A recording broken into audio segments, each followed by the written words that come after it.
বিপাকে স্কুল পড়ুয়ারা কেন 7 দিন ধরে তাদের স্কুলে তালা, কিন্তু কেন এই তালা? আর এই জন্য পথে নামলেন অভিভাবকরা।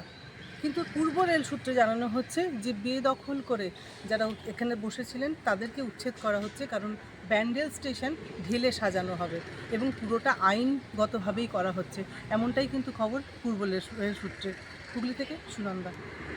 হঠাৎ বন্ধ স্কুল, বিপাকে পড়ুয়ারা। এক সপ্তাহ ধরে স্কুল গেটে তালা। কি হবে বাচ্চাদের? পড়ুয়াদের নিয়ে রাস্তায় বসে অভিভাবকরা।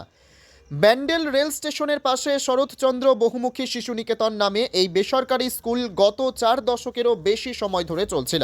একটা সময় ছিটে বেড়ার ঘর ছিল, পরে শরৎচন্দ্র ইনস্টিটিউটে স্কুল চলতে থাকে। অনেক ছাত্রছাত্রী এই স্কুল থেকে পড়ে পরবর্তী সময়ে প্রতিষ্ঠিত হয়েছেন। সেই প্রাক্তনীরাও স্কুল বন্ধ হয়েছে খবর পেয়ে চলে আসেন আজ। অভিভাবক ও প্রাক্তনীরা জানান, রেল হঠাৎ করে স্কুল বন্ধ করে দিল, এখন বাচ্চারা যাবে কোথায়? ব্যান্ডেলে কেন্দ্রীয় বিদ্যালয় হয়েছে, সেখানে তাহলে এই বাচ্চাদের নেওয়া হোক, না হলে বিকল্প জায়গার ব্যবস্থা করে দেওয়া হোক। Bureau report, জজবাত 24 Bangla. আমরা পড়াশোনা করেছি, আমি আজকে নিজেও একটা স্কুলের শিক্ষক, এখানে আমার মাস্টারমশাই রয়েছেন। আমরা ছোটবেলা থেকে এখানেই পড়াশোনা করেছি। এখানে তখন বেড়ার ঘর ছিল, সেই সময় আমরা পড়াশোনা করেছি। আজকে এখান থেকে প্রচুর ছেলে মেয়ে পাশ করে বিভিন্ন জায়গায় প্রতিষ্ঠিত। কিছু একটা ব্যবস্থা করার দরকার, না হলে এটা এত ছেলে মেয়ে এখানে রয়েছে। এখানে এই স্কুলটা আমাদের কাছে একটা আবেগ, আমাদের কাছে এই স্কুল একটা আবেগ।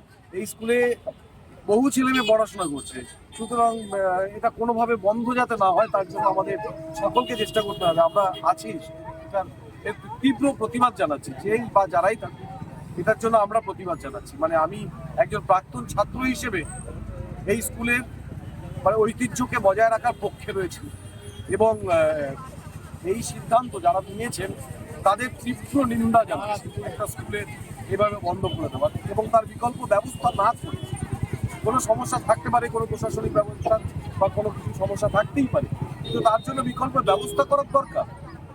এটা কারা করছেন, এটা একটা ঘৃণ্য ব্যাপার, খুবই ঘৃণ্য ব্যাপার, এটাই আমি বলি। আমার নাম সমীরণ সমাদ্দার, আমি একটা স্কুলে শিক্ষকতা করি, এই স্কুলেই আমি পড়াশোনা করছি। তারপরে স্যার বললো যে স্কুলটা রেলের জায়গা থেকে এখন নোটিশ দিয়েছে, স্কুলটা 1 সপ্তাহ আমাদের টাইম দিন, আমি 1 সপ্তাহ পরে 6 তারিখ এখানে আমরা গার্জেনরা সবাই বাচ্চা নিয়ে স্যারকে বললাম তালা মারা কেন, বলে রেলের থেকে তালা মেরেছে। স্যার বলছেন আমাদের আরো 1 সপ্তাহ টাইম দিন, কিন্তু আমরা আর 1 সপ্তাহ টাইম দিতে পারবো না, কারণ এখন পরীক্ষার সময় বাচ্চাদের ভবিষ্যতের ব্যাপার আমাদের তো একটু চিন্তা করতে হবে। কিন্তু আমরা চাই সোমবার থেকে স্কুল, আর যতদিন না ঘর পাচ্ছে রেল যেন আমাদের স্কুল করার অনুমতি দেয় না। আজকে সকালে এসে কি দেখলেন? সব বাচ্চা মায়েরা গার্জেনরা এই রোডে দাঁড়িয়ে আছে। কোনো শিক্ষক ছিল? শিক্ষক তিনি কি বললেন? বলছে তালা রেখে তালা দিয়ে দিয়েছে, আরো 1 সপ্তাহ আমাদের টাইম দিন, কিন্তু আমরা আর 1 সপ্তাহ টাইম দিতে পারবো না। অলরেডি 10 দিন এমনি পেরিয়ে গেছে, এমনি ঠিক মতো তখন বাচ্চাদের পড়াশোনা আগের মতন হয় না। কি চাইছেন আপনারা, কি আমরা চাইছেন? চাইছি সোমবার থেকে স্কুল হোক, আর যতদিন না স্কুল হবে স্যাররা তো আমাদের সাথে আছে, আমরা স্যারদের সাথে সহযোগিতা করবো। ওই জন্য আমরা রেল অবরোধ করবো, যেন রেল থেকে এসে আমাদের সাথে কথা বলুক যে আমাদের যতদিন না কোনো ব্যবস্থা করা হচ্ছে ততদিন আমরা এখানে স্কুলটা করতে চাই। বাচ্চাদের ভবিষ্যতের জন্য কি আগামী দিনে কোনো রকম পদক্ষেপ নিতে চাইছেন আপনারা? অবশ্যই নিতে চাইছি, আমরা সবার জন্য এক হয়েছি আজকে, যা হবে আজকে। কি নাম? আমার নাম সুজাতা বসাকদার। সুলতা? সুজাতা বসাকদার।